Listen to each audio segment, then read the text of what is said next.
नमस्कार। आज हम एक ऐसे क्षण की पड़ताल करने जा रहे हैं जो एक पूरे महाकाव्य का दरवाज़ा खोलता है। सोचिए, एक विशाल साम्राज्य, दो सेनाएं आमने सामने खड़ी हैं और इतिहास का सबसे बड़ा युद्ध बस शुरू ही होने वाला है। लेकिन कहानी की शुरुआत किसी योद्धा की हुंकार से नहीं होती, बल्कि दूर महल में बैठे एक नेत्रहीन राजा के एक एक बहुत ही साधारण से सवाल से होती है। और वो सवाल ही अपने आप में पूरी कहानी का सार है। वो सिर्फ एक सवाल नहीं है, वो चिंता, पक्षपात और उस अनिश्चितता का आईना है जिसने उस युद्ध को जन्म दिया। बिल्कुल।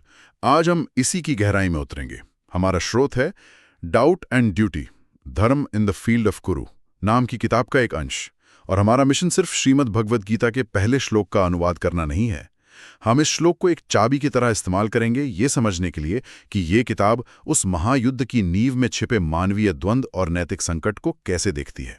तो चलिए उस पहले श्लोक से ही शुरू करते हैं। धृतराष्ट्र उवाच धर्मक्षेत्रे कुरुक्षेत्रे समवेता युयुत्सवा मामका पांडवाश्चैव किम कुर्वत संजया। एक तो पहली नजर में ये एक राजा का अपने सलाहकार से पूछा गया बहुत सीधा सवाल लगता है ना? संजय, धर्मभूमि कुरुक्षेत्र में युद्ध की इच्छा से इकट्ठे हुए मेरे और पांडु के पुत्रों ने क्या किया? लेकिन किताब कहती है कि इस सीधेपन में ही सारी जटिलता छिपी है। सबसे पहले तो ये समझना जरूरी है कि ये सवाल कौन पूछ रहा है और कहां से पूछ रहा है। ये बात बहुत जरूरी है। सवाल पूछने वाले धृतराष्ट्र हैं। वो नेत्रहीन है और युद्ध के मैदान से मीलों दूर अपने महल में बैठे हैं। उनकी दुनिया में इस वक्त सिर्फ अंधेरा और संजय की आवाज। वो एक तरह से एक असहाय दर्शक हैं जो सबसे जरूरी पल में जानकारी के लिए पूरी तरह से किसी और पर निर्भर है। तो ये एक सम्राट का आदेश नहीं है, ये एक चिंतित और शायद डरे हुए पिता की बेचैनी है। अच्छा, तो ये सवाल शक्ति की स्थिति से नहीं, बल्कि एक तरह की कमजोरी और निर्भरता की स्थिति से आ रहा है। किताब में इस बात पर बहुत जोर दिया गया है कि धृतराष्ट्र का पहला शब्द मेरे यानी मामका है। वो ये नहीं पूछते कि सेनाओं ने क्या किया, वो पूछते मेरे पुत्रों ने और पांडु के पुत्रों ने क्या किया। ये विभाजन, ये कितना मायने रखता है? अरे ये सिर्फ मायने नहीं रखता, किताब के अनुसार तो यही पूरे संघर्ष का केंद्र है। अच्छा। हाँ, एक राजा का धर्म होता है अपनी पूरी प्रजा को एक समान देखना, है ना? बिल्कुल। लेकिन धृतराष्ट्र का पहला ही शब्द उनकी, कह सकते हैं, एक राजा के तौर पर विफलता को दिखाता है। वो अब भी मेरे और पराये के भेद में फंसे हुए हैं।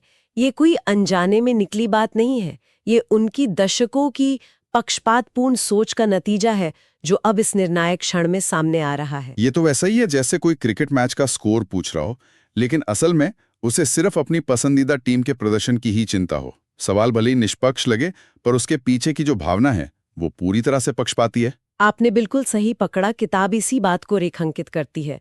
धृतराष्ट्र का ये सवाल जानकारी के लिए कम है और इस बात की पुष्टि के लिए ज्यादा है कि कहीं उनके बेटों के पैर उखड़ तो नहीं रहे, कहीं वो डर तो नहीं गए। ये एक पिता का डर है जो एक राजा के कर्तव्य पर, उसकी ड्यूटी पर हावी हो चुका है। और यही वो डाउट और ड्यूटी के बीच का संघर्ष है जिसका जिक्र किताब के शीर्षक में है। और ये पक्षपात तब और भी ज्यादा गंभीर लगता है जब हम श्लोक के शुरुआती शब्दों पर ध्यान देते हैं। धर्म क्षेत्रे कुरुक्षेत्रे। मुझे ये विरोधाभास हमेशा से बहुत दिलचस्प लगा है। एक तरफ धर्म क्षेत्र जैसा पवित्र शब्द और दूसरी तरफ उसी भूमि पर एक विनाशकारी युद्ध की तैयारी। स्रोत इस तनाव को कैसे समझाता है? किताब के मुताबिक ये सिर्फ एक लिटरेरी डिवाइस नहीं है, बल्कि ये कहानी की नैतिक नींव रखता है। इसके दो गहरे अर्थ निकलते हैं। पहला तो ये कि कुरुक्षेत्र सिर्फ जमीन का एक टुकड़ा नहीं है, वो एक नैतिक अखाड़ा है, एक मॉरल अरीना। ये एक ऐसी जगह है जहां धर्म की परीक्षा होगी। मतलब ये जगह खुद एक किरदार की तरह है जो दोनों पक्षों के कर्मों को देख रही है। बिल्कुल। और जो भी नतीजा निकलेगा उसे धर्म की कसौटी पर ही परखा जाएगा। ये शब्द पहले ही पल में युद्ध को एक साधारण जमीनी विवाद से उठाकर धर्म और अधर्म के संघर्ष का रूप दे देता है। और दूसरा अर्थ क्या है? दूसरा अर्थ, जो धृतराष्ट्र के दृष्टिकोण से और भी ज्यादा जरूरी है, वो ये है कि इस भूमि की पवित्रता का असर क्या होगा।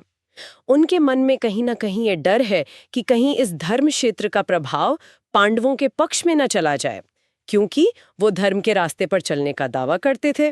तो जब वो ये शब्द सुनते हैं तो उनकी चिंता और बढ़ जाती है। ये सिर्फ एक ज्योग्राफिकल इंट्रोडक्शन नहीं है, ये धृतराष्ट्र के मन के डर को दिखाता है। समझ गया।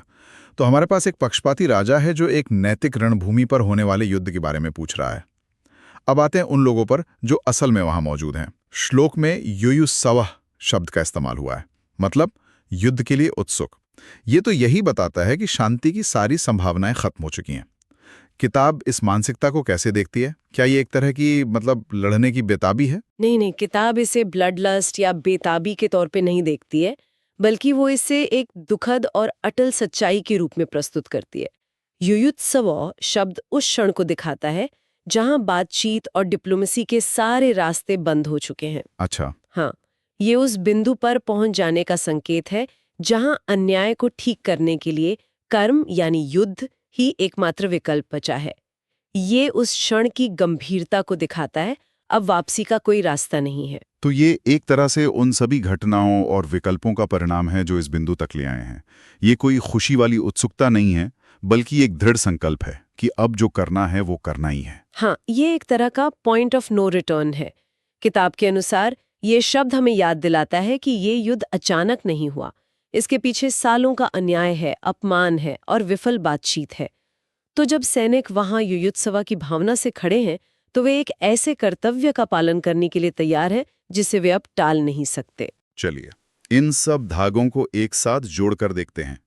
हमने एक अकेले श्लोक से शुरुआत की, लेकिन डाउट एंड ड्यूटी किताब की मदद से हमें 3 बड़ी बातें समझ में आईं। पहली, ये युद्ध एक व्यक्ति के व्यक्तिगत संघर्ष से शुरू होता है, धृतराष्ट्र का, पिता के मोह और राजा के धर्म के बीच का द्वंद्व। सही बात है। दूसरी, ये लड़ाई सिर्फ जमीन के लिए नहीं, बल्कि एक नैतिक मंच, धर्म क्षेत्र पर लड़ी जा रही है, जो इसके नतीजों को एक बड़ा अर्थ देता है। और तीसरी, ये उस बिंदु पर पहुंच चुकी है जहां एक्शन यानी कर्म ही एकमात्र रास्ता बचा है। आपने इसे बहुत अच्छे से समराइज किया है। पहला श्लोक सिर्फ एक इंट्रोडक्शन नहीं है, ये पूरे महाकाव्य का एक छोटा मॉडल है। इसमें व्यक्तिगत द्वंद्व है, एक नैतिक ढांचा है और कर्म की अनिवार्यता भी है। यह हमें बताता है कि गीता का महान दर्शन किसी शांत और स्थिर माहौल में नहीं जन्मा, बल्कि वो मानवीय कमजोरी, नैतिक अनिश्चितता और एक भयावह संघर्ष के मुहाने पर पैदा हुआ। ये बात सच में कहानी को बहुत मानवीय बना देती है। हम अक्सर इन किरदारों को महामानवों की तरह देखते हैं, लेकिन ये श्लोक हमें एक असहाय, चिंतित पिता के अंधेरे कमरे में ले जाता है और पूरी कहानी वहीं से शुरू होती है। और यही इसकी सबसे बड़ी ताकत है। ये हमें सिखाता है कि सबसे गहरे दार्शनिक सत्य अक्सर जीवन के सबसे बड़े संकटों और उथल-पुथल के बीच ही मिलते हैं। चलिए, जाने से पहले अपने सुनने वालों के लिए एक विचार छोड़ जाते हैं। हाँ, जरूर। देखिए, हमारी पूरी चर्चा आज धृतराष्ट्र के सवाल पर केंद्रित रही, किम कुर्वत, यानी उन्होंने क्या किया। बिल्कुल, ये एक ऐसा सवाल है जो घटनाओं के वर्णन की मांग करता है। ये व्हाट पर केंद्रित है। लेकिन जरा सोचिए, अगर उस पहले सवाल का शब्द अलग होता तो पूरी गीता और शायद पूरी कहानी का रुख कैसे बदल सकता था। ये एक दिलचस्प विचार है। जैसे अगर उन्होंने क्या किया पूछने के बजाय धृतराष्ट्र ने पूछा होता, संजय वे ऐसा क्यों कर रहे हैं, व्हाट की जगह व्हाई। हाँ, तब संजय का जवाब शायद दुर्योधन की ईर्ष्या, पांडवों के धैर्य या द्रौपदी के अपमान पर केंद्रित होता। तब पूरी चर्चा कर्म पर नहीं बल्कि कर्मों के पीछे की नियत और कारणों पर होती। या अगर उन्होंने ये पूछा होता कि क्या इसे किसी भी तरह रोका जा सकता है। ठीक वही, अगर सवाल ये होता तो शायद पूरी चर्चा ही युद्ध को टालने के तरीकों, क्षमा शांति की संभावनाओं पर होती।